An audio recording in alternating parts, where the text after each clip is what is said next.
one thing to note is how you might be able to, so kind of selecting with an actual image, um, and how you can use basically some of the properties of Photoshop is how good it is at kind of detecting pixels and the intelligence of the software when it comes to trying to guess what you want to do.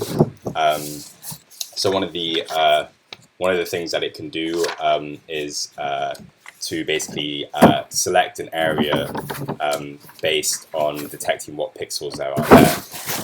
So one of the tools you can use to do this is the quick select tool. So I showed you kind of some lasso tools.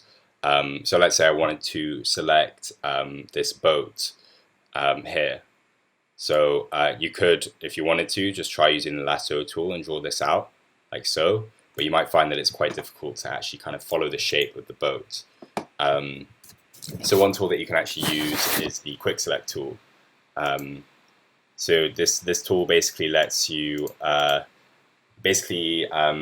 of guesses the edge of the object based on the information that's there. So you'll find this tool nested in the magic kind of magic wand icon. Shortcut is W. If I just click on this and find the quick selection tool here, shortcut W, you'll find that. You'll see there's a number of options here already. The default one is the plus, which basically means that you're adding a quick selection. If I click the minus, I can deselect something that I've selected with the quick selection tool. I can change the size of the area that I'm selecting, or the brush basically that I'm using to select the areas with the brackets. So the right bracket is to increase the size, the left bracket is to decrease the size. I can always go into it, into this options here, and change the size of my brush that I'm using, or the hardness as well, which will be just kind of whether it has any soft edges or not. 100% hardness will be completely hard. So for now, I'll leave that as 100% hardness and make it a fairly decently sized brush.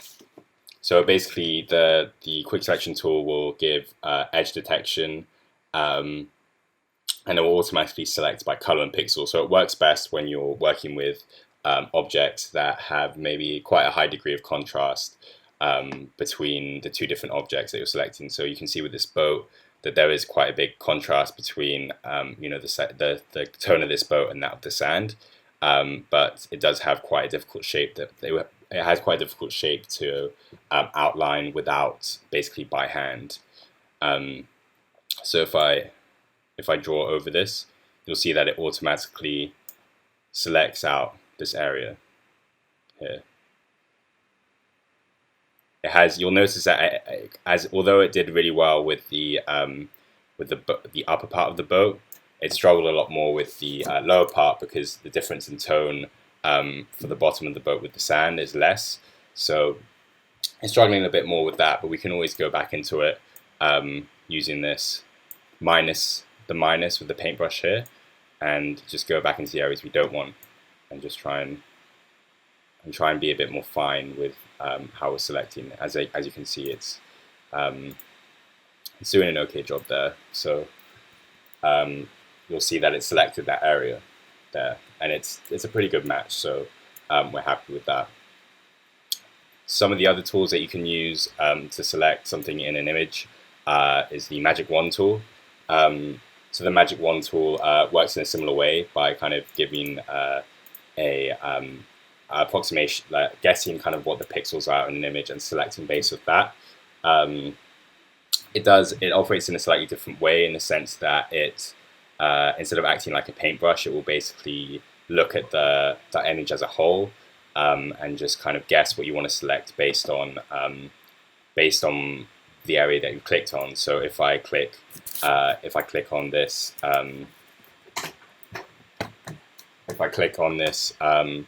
boat here with the magic wand tool, it will select everything kind of with a blue tone, but it won't select the bits that don't have a blue tone.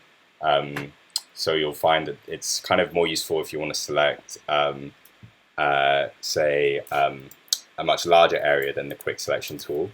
but the quick selection tool is much better for kind of more finer objects to select.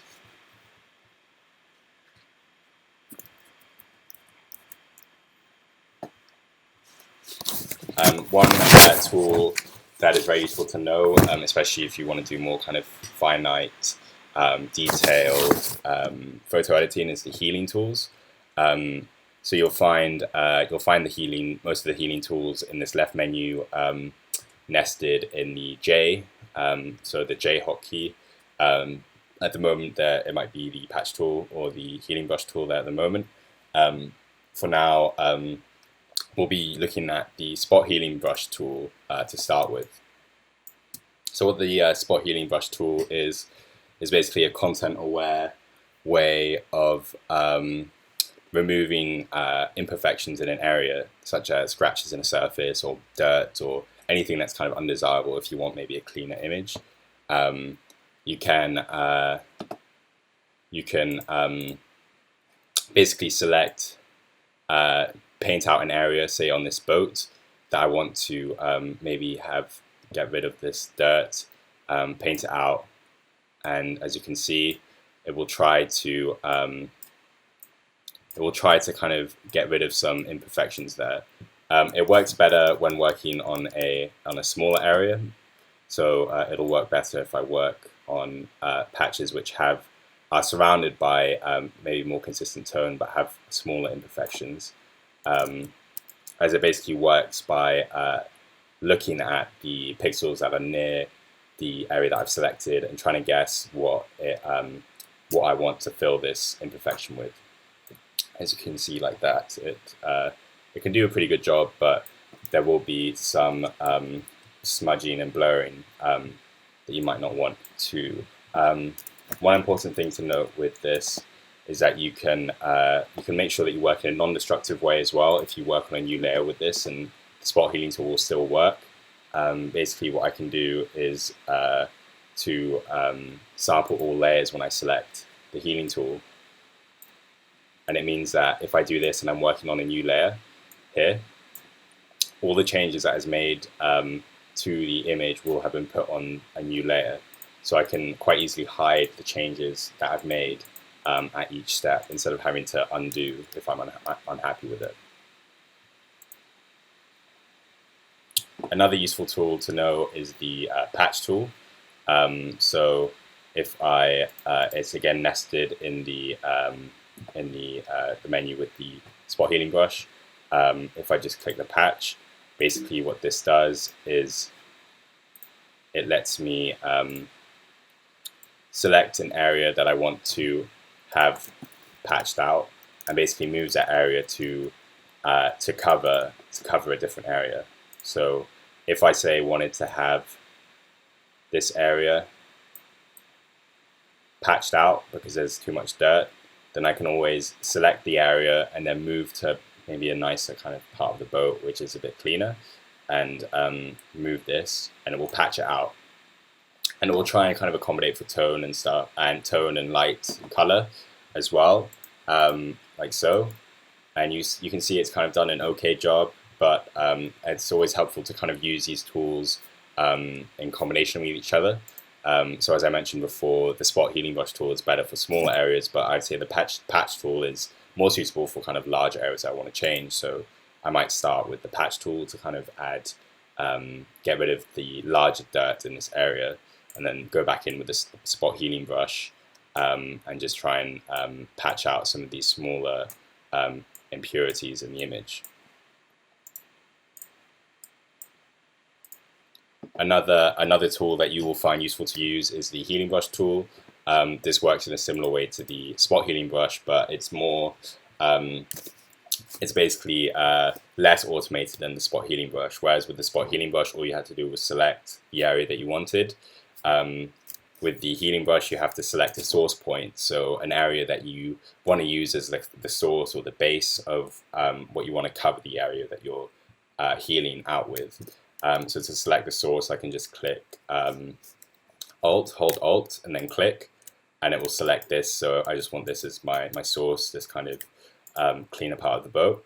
And then that means when I paint over it will use that source as a reference for what I'm painting, and it'll move the source relative to when I'm moving my brush, as you can see here.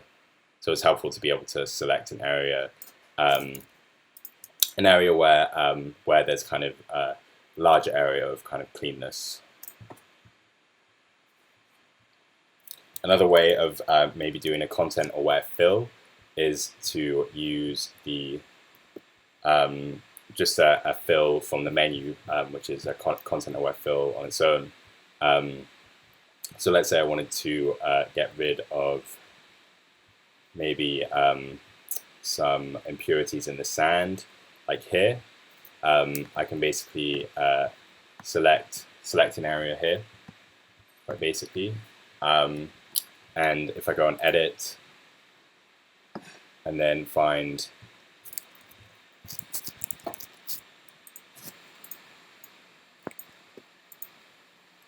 and fill here, and then you'll see there's a number of different options with content, but I'm going to go content aware fill here and select that,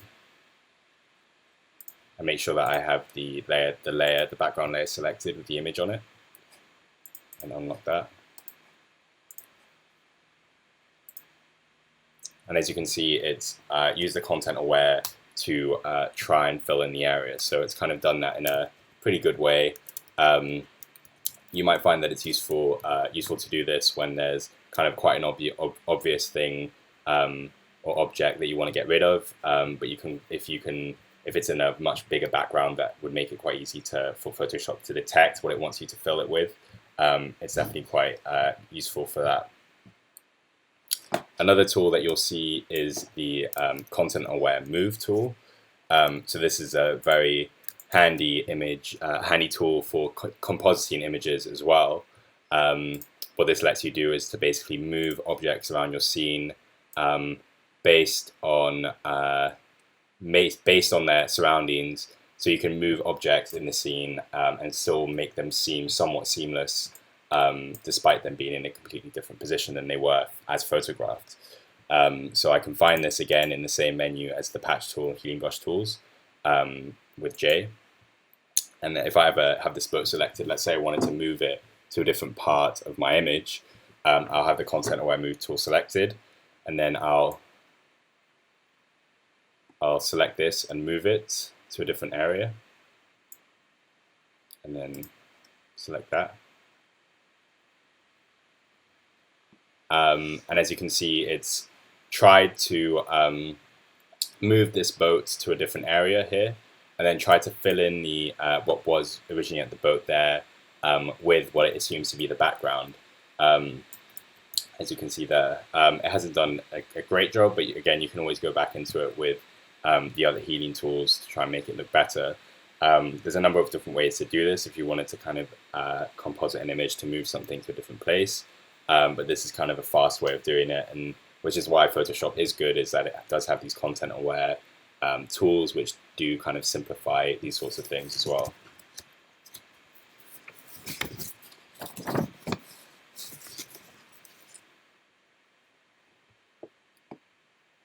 Another tool that you can use to this effect is something called the clone stamp tool. It operates in a similar way to the healing brush tools in the sense that it can basically take a source from a different part of the image and fill in whatever you kind of area you're hovering over with that source point. You'll find so in the same way you need to select your source. I press Alt to do that, and then if I just press down, it will clone that area onto this. It works in a much more direct way than the healing brush tools, which will kind of have a bit more content aware and adapt the tone a bit more. So it's a bit more suitable if you want a much more hard and fast, direct way of kind of cloning an area onto another. But the healing brush tools might be better if you're looking for a more subtle way of doing that. Again, it's good practice to make sure you're doing these changes on a new layer, and to sample either current and below or all layers, and it will let you kind